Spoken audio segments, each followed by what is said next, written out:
Je me tenais devant l'hôtel à côté de mon père. Sa fiancée était sur le point de sortir. Je me demandais qui elle était. Une vieille jument grise, je suppose. Pendant les 6 mois de leur relation, j'ai vécu dans une résidence universitaire et je n'ai jamais pu la rencontrer. J'espérais m'entendre avec elle. Et puis la musique a commencé à jouer. La mariée est entrée dans la salle. J'ai vu le bonheur dans les yeux de mon père. Après le divorce avec ma mère, je l'ai rarement vue comme ça. Mais quand elle a enlevé le voile de son visage, ça m'a frappé comme un choc électrique. Sally? Oh non. Cette maniaque était amoureuse de moi au lycée. Elle me harcelait et menaçait toutes les filles qui s'intéressaient à moi. Elle a même aspergé l'une d'entre elles de verre brillant. Après la remise des diplômes, j'étais si heureuse que nous ne nous revoyions plus. Et maintenant, elle est ma belle-mère. La voix du prédicateur m'a ramené à la réalité. Vous êtes déclarés mari et femme. Ma gorge était sèche. Je me suis figé en état de choc. La cérémonie était terminée, et mon père m'a demandé anxieusement si j'allais bien. Mais je ne pouvais pas lui dire la vérité maintenant, il était si heureux. Alors j'ai dit, confuse, que j'étais juste fatigué. Puis il a souri et m'a conduit à rencontrer Sally, qui m'a fait un faux sourire. J'ai eu du mal à me retenir de tout lui raconter. Ils ont été immédiatement distraits par d'autres invités, et j'ai erré dans l'écurie. La seule chose qui pouvait me calmer était mon cheval préféré, Leslie. On me l'avait offert pour mon 18e anniversaire, quand nous étions encore une famille heureuse. Ma mère a perdu ses sentiments pour mon père et a décidé de quitter le ranch et de commencer à voyager. Papa a accepté sa décision, même s'il l'aimait vraiment, et mes parents se sont séparés. Je ne comprenais pas le désir de maman de voyager. Pourquoi n'aimait-elle pas notre ranch? Ici, c'était une vie parfaite et paisible, sans aucun changement. J'ai été distrait de mes pensées par un bruit derrière moi. Je me suis retourné et j'ai vu Sally debout au milieu de l'écurie. Mais avant que je puisse dire quoi que ce soit, elle a jeté ses bras autour de mon cou et a commencé à me serrer dans ses bras. Nous sommes enfin ensemble. C'est pour ça que j'ai épousé ton père, a-t-elle gazouillé. Je l'ai immédiatement repoussé. Je ne te laisserai pas faire ça à mon père. Alors je vais lui dire toute la vérité. Mais Sally s'est contentée d'un sourire effrayant. Ton père est tellement amoureux qu'il ne croit pas un mot de ce que tu dis. Elle a dit cela d'une manière si prédatrice et vicieuse que mes cheveux se sont hérissés. Qui savait de quoi cette maniaque était capable? C'est alors que mon père est entré dans l'écurie. Sally a immédiatement souri gentiment et lui a murmuré quelque chose à l'oreille. Puis elle m'a fait un clin d'œil furtif et l'a attiré vers leurs invités. Quel sale type. J'ai ressenti une bouffée de chaleur. Je n'avais vraiment pas besoin de tels changements. Mes pensées tournaient en rond. Je n'arrivais pas à me concentrer, alors j'ai décidé d'attendre un peu et de voir comment Sally allait se comporter ensuite. Ainsi commença notre nouvelle vie de famille heureuse. Sally se comportait comme une épouse et une hôtesse parfaite. Elle préparait le petit déjeuner, roucoulait avec son mari, mais dès que papa était distrait, elle m'importunait avec des baisers. Elle avait l'habitude de m'écrire des mots d'amour et des textos comme elle le faisait à l'école. J'étais en colère, mais je ne savais pas quoi faire. Mon père l'aimait clairement, mais je n'avais toujours pas trouvé de plan. J'ai continué à endurer et à penser. Jusqu'à ce qu'une nuit je me réveille et qu'elle se glisse sous les couvertures. Pouvant à peine me contenir, j'ai poussé Sally hors de la pièce et j'ai verrouillé la porte pour la première fois. Je pouvais voir son sourire en coin. Cet incident m'a finalement énervé. Ça y est, je ne pouvais plus supporter les pitreries de Sally. Il me fallait un plan maintenant.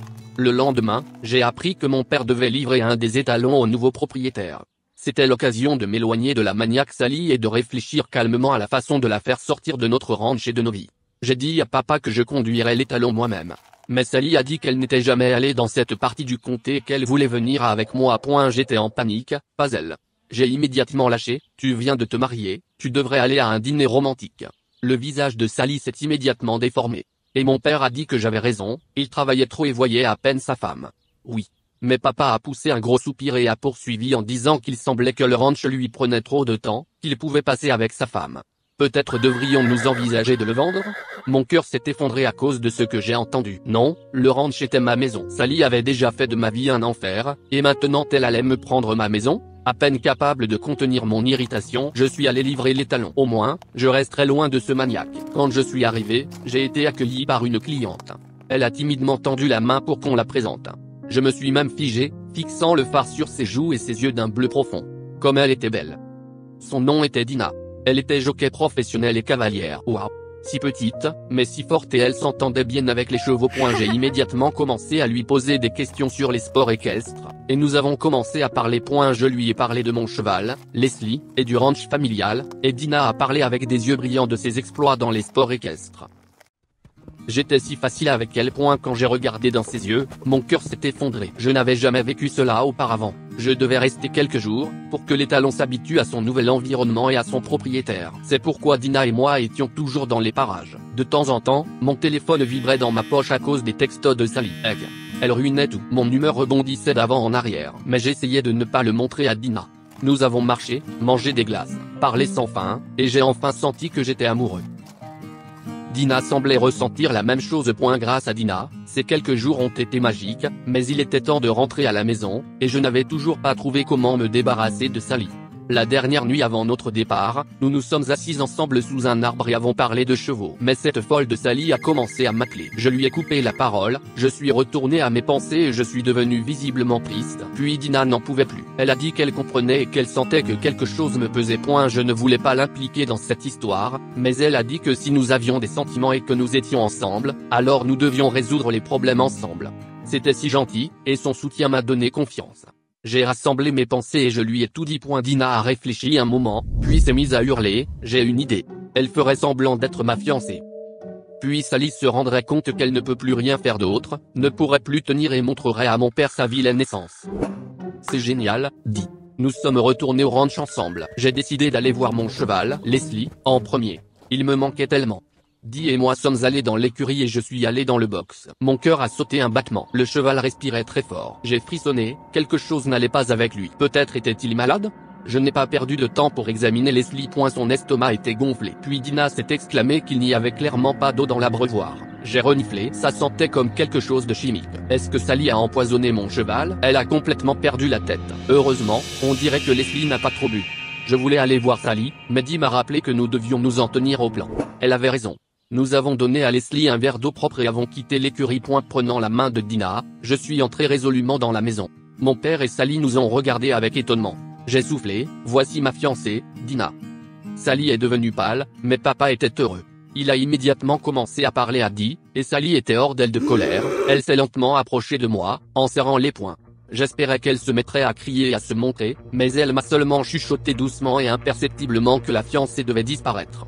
Ou ce qui est arrivé à Leslie lui arriverait à elle. Mon estomac s'est glacé. Puis mon père s'est approché de nous et a joyeusement suggéré que nous prenions le petit déjeuner ensemble. Sally s'est immédiatement tue. Pour le reste de la journée, elle s'est comportée comme une bonne fille. Et elle a été très polie avec Dee. Dina m'a murmuré que ce n'était pas comme ça qu'elle avait imaginé la maniaque, mais j'ai secoué la tête. Sally était une bonne actrice et une manipulatrice hors pair.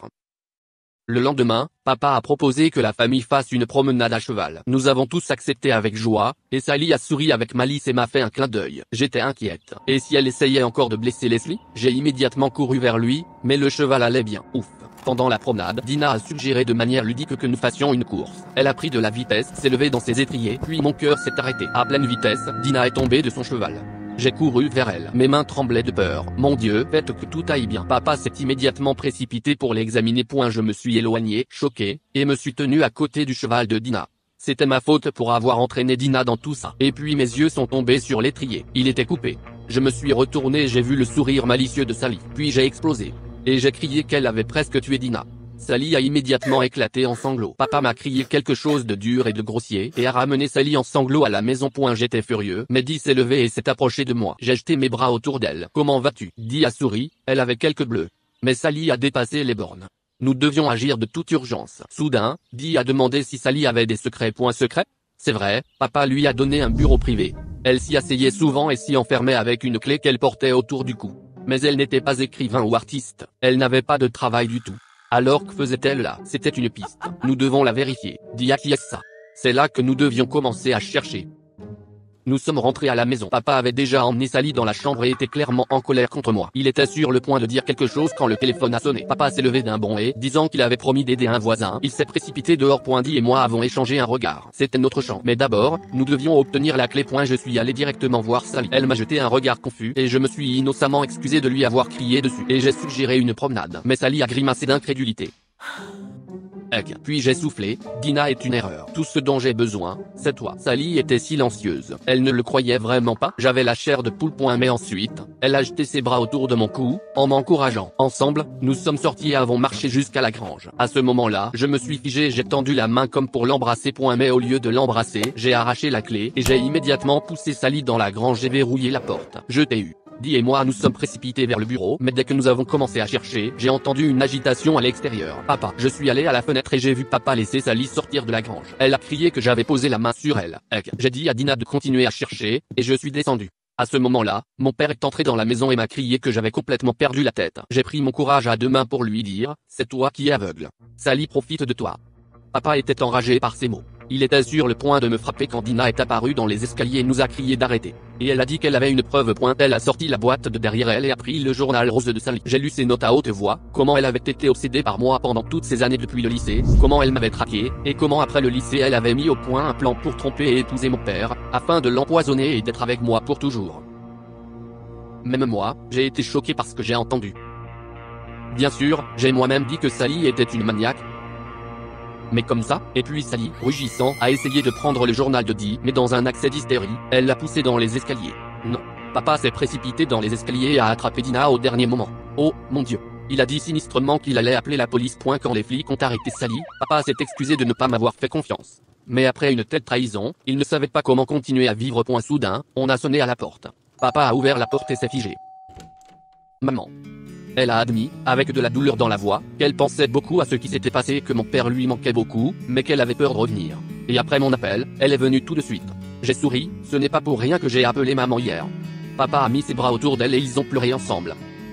J'ai pris la main de Dee et nous avons aussi embrassé mes parents. J'étais heureux. Nous étions une famille et nous étions à nouveau ensemble. Mes parents sont restés orange, et Dee et moi avons commencé à planifier un voyage autour du monde. Il s'est avéré que les changements ne sont pas si terribles quand une personne aimante est là. Vous avez aimé la vidéo? Abonnez-vous et aimez-la. Soutenez la chaîne. Merci. Enfin, les vacances sont arrivées et j'étais impatiente de voir mon père après une année passée à l'université. La surprise m'attendait à la maison. Bonnier, l'ancien élève de ma classe, m'a ouvert la porte.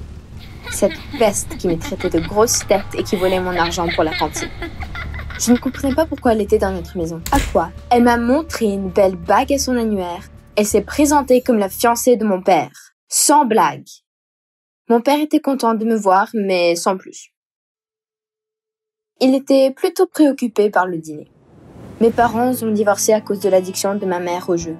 Cette dépendance a joué un mauvais jeu sur tout, y compris moi. C'était pas facile, mais j'ai réussi à m'en remettre. Mon père a été très impacté par le divorce. 3 ans plus tard, il a sombré dans la dépression. On est devenus très proches et je l'aimais beaucoup.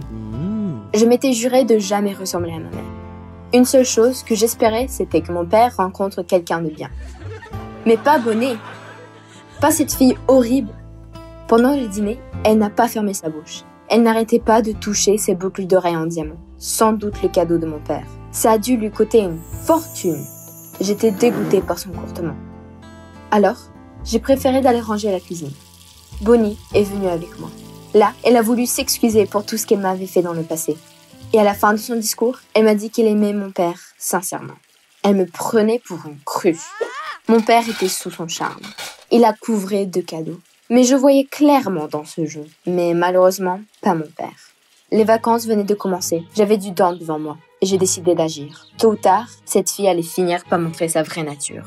Quelques jours plus tard, j'ai remarqué que Bonnie raccrochait chaque fois son téléphone quand quelqu'un rentrait dans la pièce. Que caches-tu, Bonnie? Les choses ne se sont pas fait attendre. Un jour, quand Bonnie était sous la douche, j'ai trouvé un bout de papier par terre à côté de son bureau. Un numéro d'un certain Karl. Tiens. Un amant? J'ai glissé le papier dans ma poche. Le plus bizarre encore, c'était qu'à chaque fois que mon père était retenu par son travail, Bonnie disparaissait de la maison. Une fois, je lui ai posé la question sur ses absences. À quoi? Elle m'a répondu qu'elle suivait des cours de yoga. Ah oui. Maquillée et habillée pour une soirée. J'ai appelé mon père pour lui demander. Je lui ai menti, disant que je voulais aller la chercher. À ma grande surprise, mon père était au courant pour ses cours de yoga. Il était même enthousiaste que j'accompagne Bonnie à ses cours, pour qu'on puisse tisser une amitié. Alors je m'y suis rendue. Sauf qu'en réalité, j'ai découvert que la salle était en travaux depuis des mois. Et Bonnet nous mentait. De retour à la maison, je brûlais d'impatience de raconter à mon père à propos de l'amant secret. Mais papa était là, complètement déboussolé. Une grande somme d'argent avait disparu de la maison. J'ai même pas eu le temps de dire quoi que ce soit. Mon père était déjà dehors avec quelqu'un au téléphone. Il m'a dit qu'il partait et que si à son arrivée, l'argent n'était toujours pas là, il allait prendre des mesures très strictes. Je n'arrivais pas à y croire. Mon père, qui avait toujours confiance en moi à cause de cette fille, il me soupçonnait maintenant. Je savais que Bonnet a pris cet argent. Il fallait la faire avouer avant que mon père arrive. Cette fois, j'ai décidé d'être plus prudente. J'ai pris le taxi pour la suivre. Pas de chance. Le taxi a eu la panne de moteur. C'était pas le moment de perdre cette fille de vue. J'ai arrêté la première voiture qui me passait sur la route. J'ai supplié le chauffeur de m'aider. Il était d'accord, mais ça m'a coûté tout l'argent que j'avais avec moi. La voiture de Bonnie s'est arrêtée à côté d'un hôtel. Un nid doué pour les amants. Je vous tiens enfin. Je me suis glissée derrière elle en la suivant vers l'hôtel. Mais à ma surprise, Bonnie n'avait pas pris l'ascenseur, mais au contraire, elle était descendue au sous-sol. Bizarre. Elle avait disparu derrière la porte blindée, sans aucune fiche ni panneau. J'ai tiré le poignet. Derrière cette porte se trouvait une énorme salle avec des femmes bien habillées derrière des machines à sous. Un casino secret. Mais où était Bonnie? Je regardais autour. Je l'ai vue, dans la foule. Ah! Elle avait rencontré Carl, j'en étais sûre. Mais Bonnie s'est assise à une table de cartes. Je ne pouvais pas la laisser perdre l'argent de mon père. Alors, je me suis rapprochée et je lui ai jeté le papier avec le numéro de Carl, son amant. Explique-toi. Tout de suite. Elle a eu tellement peur. Elle a commencé à raconter à propos de son addiction, disant qu'il ne pouvait pas s'arrêter. Elle m'a supplié de ne pas le dire à mon père. Pas question. On a déjà subi un coup dans la famille avec l'addiction de ma mère. Pas toi aussi. 2 gars de la sécurité sont venus.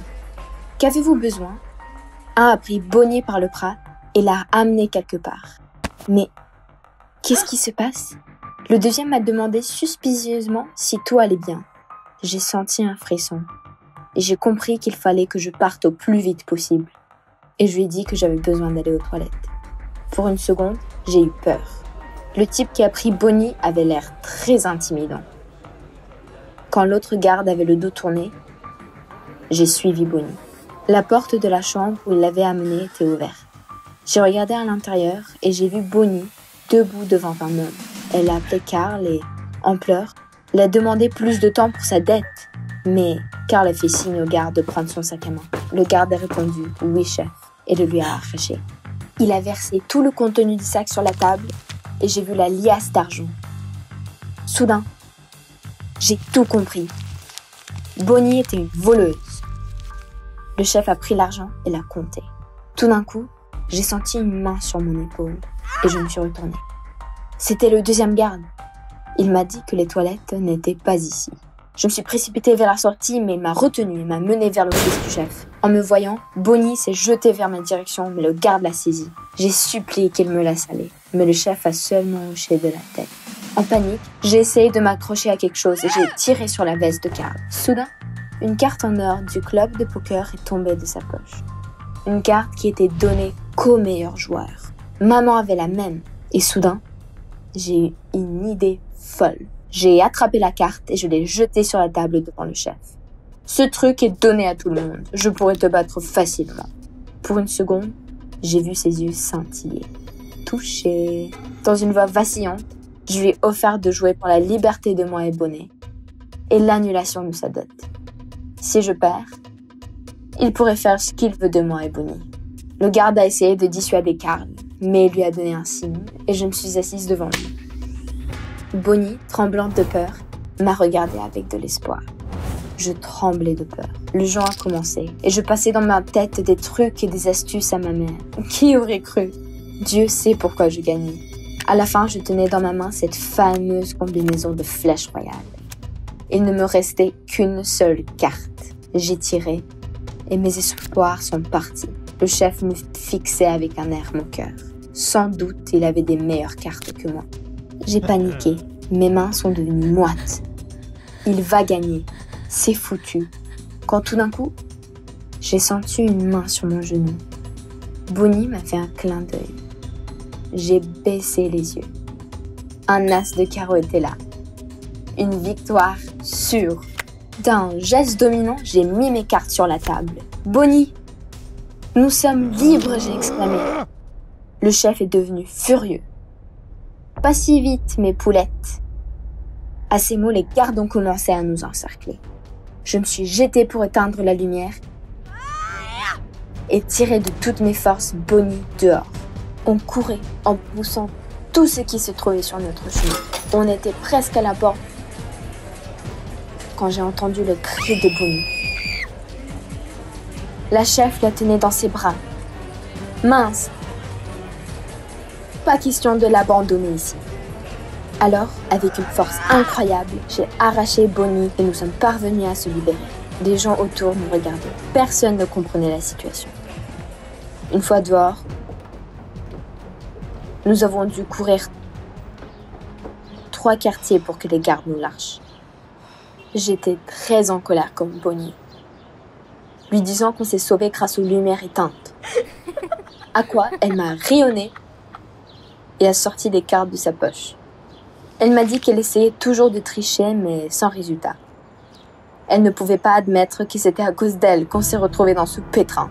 Bonnie m'a avoué sa dépendance au jeu depuis son adolescence, ses parents alcooliques et le manque d'argent. Tout ça l'a poussée à trouver l'argent par d'autres moyens, jouer et racketter les autres. À ces mots, Bonnie m'a tendu la main avec tout l'argent qu'elle a réussi à piquer de la table dans le noir. Elle m'a dit qu'elle a décidé de vivre une nouvelle vie. Mon père, selon elle, ne voudrait pas de femme comme ça. Bonnie m'a tourné le dos et s'apprêtait de partir. Mais n'avait-elle pas besoin de soutien? J'ai rattrapé Bonnie et je lui ai dit que je ne dirais rien à mon père si elle allait se soigner. Elle était très touchée par mes propos. Elle m'a serrée dans ses bras. C'est en ce moment que j'ai pensé à ma mère. N'étais-je pas trop sévère avec elle? J'ai jamais essayé de l'aider ou comprendre sa dépendance. À notre retour, mon père était si heureux de nous voir ensemble qu'on a décidé de ne pas lui raconter la vérité sur l'histoire avec l'argent. Et qui sait? Peut-être serons-nous même des amis un jour? J'ai laissé Bonnie et papa ensemble. Et le soir même, j'ai appelé ma mère. La première fois, durant ces années, nous avons eu un vrai dialogue mère-fille. À la fin de mon appel, j'ai entendu maman pleurer. Je sais que toutes les deux, nous sommes sur une bonne voie. On va commencer à nouveau. À bientôt, maman. C'était la pire journée de ma vie. Moi, maman et papa étions en cours. Ils étaient en train de se divorcer. Ma mère poursuivait mon père pour la moitié de ses biens et se trouva un autre homme. Mais comment pouvait-elle? Le jury chuchotait dans le dos de papa et le regardait de travers. Oui, il était spécial. Il était souffrant d'une maladie rare. À l'âge de 13 ans, il avait arrêté de grandir et il allait avoir l'air d'un adolescent toute sa vie. Il devrait avoir honte. Pour oublier ce cauchemar, nous sommes déménagés. Papa, malgré le fait que maman l'avait poursuivi pour la moitié de tous ses biens, continuait d'avoir du succès avec son commerce. Il est super. J'allais à une école privée qui se concentrait sur la littérature. Et bien évidemment, la première journée, un des enseignants a mélangé mon père pour un des étudiants. Elle nous engueulait comme si nous étions en train de sécher les cours. Le jour suivant, mon père a décidé de me faire plaisir. C'était presque Noël et il a acheté un superbe arbre de Noël avec de magnifiques décorations pour le hall de l'entrée de l'école. Cet arbre avait l'air d'une bijouterie sur un arbre. Quand l'enseignante Amber a vu le bel arbre de Noël, elle a immédiatement tout compris. Elle a commencé à s'excuser à papa de l'avoir confondu le jour d'avant. Eh bien, comme à l'habitude, mon gentil papa a fait une blague et a continué de jaser avec elle gentiment. Mon père n'est pas rancunier, c'est le moins que l'on puisse dire. Tu es chanceuse, Amber. Le souper de Noël approchait et papa a décidé d'appeler les invités sans me dire de qui il s'agissait. J'ai décidé de mettre la barre haute et de préparer ma recette spéciale, mon fameux jambon. La soirée serait fabuleuse, c'est certain. Mais je ne m'attendais vraiment pas à voir les invités qui sont arrivés. Amber se tenait devant notre porte avec un beau jambon dans ses mains. Est-ce que c'est une blague? Elle et papa se sont rapprochés quand exactement? Je voulais faire plaisir à papa avec mon fameux jambon. Mais il goûtait aussi en premier. Et il a même complimenté. La soirée était ruinée. Mais les cadeaux me remontaient toujours le moral. Près du feu, mon père me tendit un stylo très dispendieux que j'avais voulu depuis si longtemps. Mais je n'avais pas osé le lui demander. Super! Et Amber? Papa l'a invité à un concert. Non! Il semblait bien qu'il allait s'agir d'un vrai rencard. Plus tard dans la soirée, papa est allé au concert et n'est pas rentré du tout. Est-ce qu'il était resté avec Amber? Tôt le lendemain matin, papa est arrivé et m'a salué comme si de rien n'était et m'a emmené à l'école. Amber nous attendait dans le stationnement. Et puis, je l'ai aperçu rendre à papa sa montre. Ça y est, tout est confirmé maintenant. Je me suis tristement traînée jusqu'en classe. En rentrant, tout le monde ricanait. Il y avait un dessin de papa et Amber sur la grandeur du tableau. Il y avait une description qui lisait « L'enseignante a le béguin pour un jeune ». Alors, comme ça, toute l'école était au courant. À cause de ses rendez-vous avec l'enseignante et son boulot, papa passait de moins en moins de temps avec moi. Et finalement, notre jour spécial à moi et papa était arrivé. Habituellement, nous allions au centre commercial, regardions un film, magasinions et nous amusions, seulement lui et moi. Nous sommes allés à différentes boutiques, je me suis ramassé un paquet de vêtements et me suis dirigée en direction des salles d'essayage. Mais en sortant, papa n'était plus là. J'avais vraiment peur. Mais quelques minutes plus tard, il est revenu avec des chatons dans ses bras. C'était un rêve, ça ne se pouvait pas. Mais évidemment, ce cadeau n'était pas pour moi. Nous avons emmené cette mignonne petite peluche chez Amber. Je commençais vraiment à la détester. J'ai essayé d'en parler à mon père, lui disant qu'il ne pouvait pas être en couple, mais il ne voulait rien entendre. Amber ci, Amber ça. Elle s'était immiscée dans notre famille sans même me demander, parce qu'elle était parfaite. Non, personne n'est parfait. Elle a ouvert la porte tout habillée, et en me basant sur leur conversation à elle et papa, j'en ai déduit qu'ils allaient à un restaurant. Ouais, maintenant je comprends pourquoi elle était tout habillée ainsi. J'ai fait semblant de jouer à la bonne fille et j'ai même offert de garder le chat pendant qu'il serait au restaurant. Même si j'avais d'autres plans. Aussitôt que la porte s'est fermée, j'ai décidé de commencer à fouiner. Mais Touffu a commencé à miauler désespérément. Apparemment, il avait faim. Alors j'ai décidé de le nourrir et j'ai ouvert les armoires pour trouver à manger.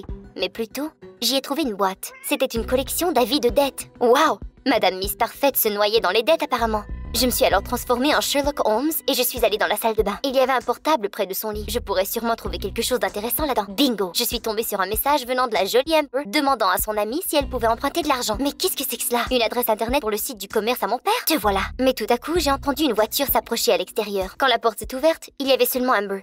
Papa a sûrement été appelé au travail. Je ne sais pas qui était le plus contrarié. Moi ou l'enseignante? Je dois admettre que Amber a bien joué son rôle. Elle m'a même offert de me reconduire chez moi. Elle n'arrêtait pas de parler pendant le tour de voiture. Et puis à la fin, elle s'exclama qu'elle aimait mon père. Mais quelle espèce de menteuse était-elle donc? J'étais totalement dégoûtée. Je me tournais et me retournais toute la nuit. Je ne me souviens pas être tombée endormie. Le lendemain matin, je me suis fait réveiller par l'odeur appétissante de crêpes. Je me suis ruée vers la cuisine sans même changer mon pyjama. Je n'ai pas vu mon père aussi heureux depuis des lunes. Lorsque je lui ai demandé à quelle heure il était rentré, il m'a dit que finalement il n'était pas rentré encore et qu'il avait passé la nuit avec Amber encore. Je lui ai dit que je savais qu'elle avait besoin d'argent et que c'est tout ce qu'elle voulait de sa part. Je voulais tout lui dire concernant les dettes et les emprunts. Mais il m'a brusquement interrompu. C'était la première fois que je voyais mon père aussi contrarié. Il a dit qu'il comprenait que j'étais peut-être jalouse de toute l'attention qu'il accordait à Amber et que j'avais inventé tout ça. Et m'a strictement dit de ne pas me mêler des affaires des adultes et des choses que je ne comprenais pas. Je ne pouvais pas retenir mes larmes. Mais papa, qu'adviendrait-il de toi? Il est redescendu sur terre et a commencé à parler un peu plus doucement. Mais je ne me suis pas adoucie. Je continuais de dire qu'elle essayait de l'arnaquer. Je venais tout juste d'aborder le sujet du message lorsque mon père me dit que moi et Amber devions apprendre à nous connaître davantage et que nous allions aller faire du paintball ensemble. Ah, super! Je suis tombée sur l'ex de Amber sur le terrain de jeu. Vous auriez dû voir le visage d'Amber à ce moment. Son ex a commencé à intimider mon père, le traitant d'enfant et de bébé. Mais quel ingrat! Amber lui a immédiatement répondu. Il rougit et il quitta. Pour une seconde, je la respectais presque. Mais seulement pour une seconde. J'avais vu toutes les évidences. Et puis, j'ai fait feu sur Amber, mais je l'ai accidentellement frappée dans la tête. Je ne l'avais pas fait exprès, mais elle quitta immédiatement. Nous sommes partis parce que papa était vraiment contrarié.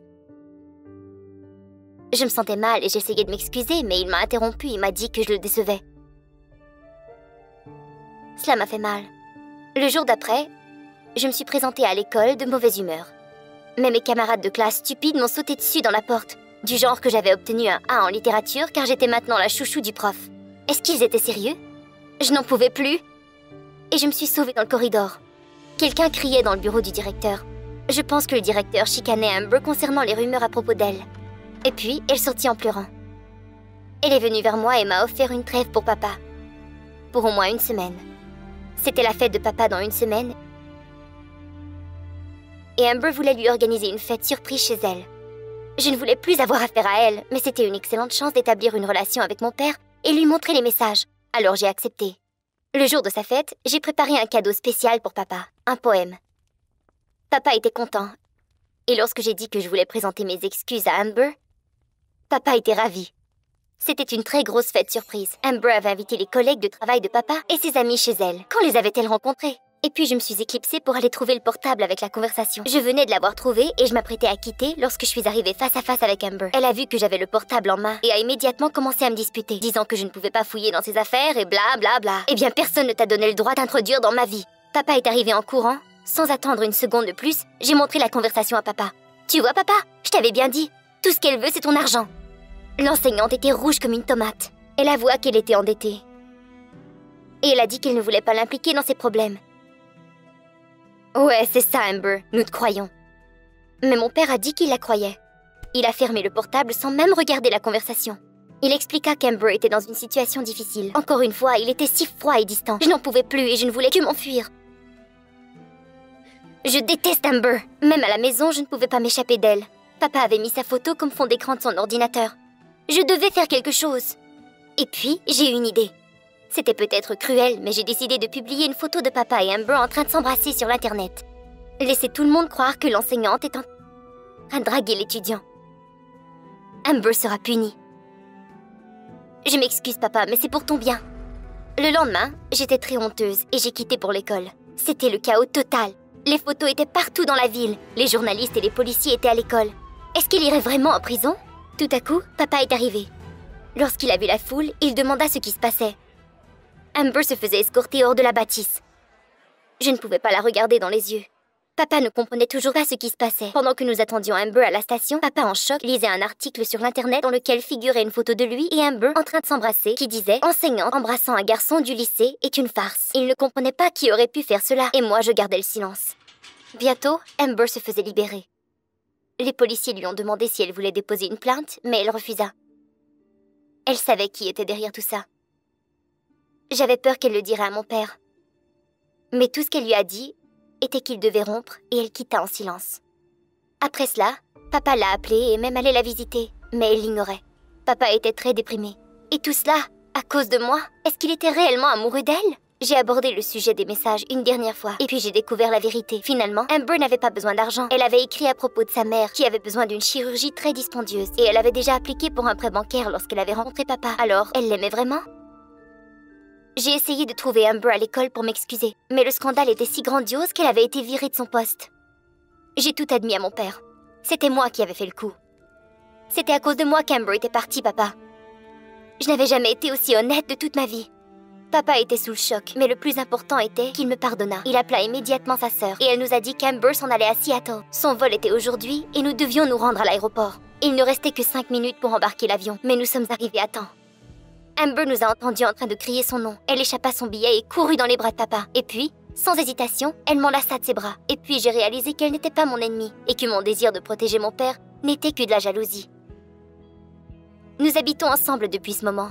Amber et moi avons beaucoup en commun. Par exemple, un amour pour les chats, le jambon, et bien sûr, papa. Tout est bien qui finit bien. Pas vrai, Touffu?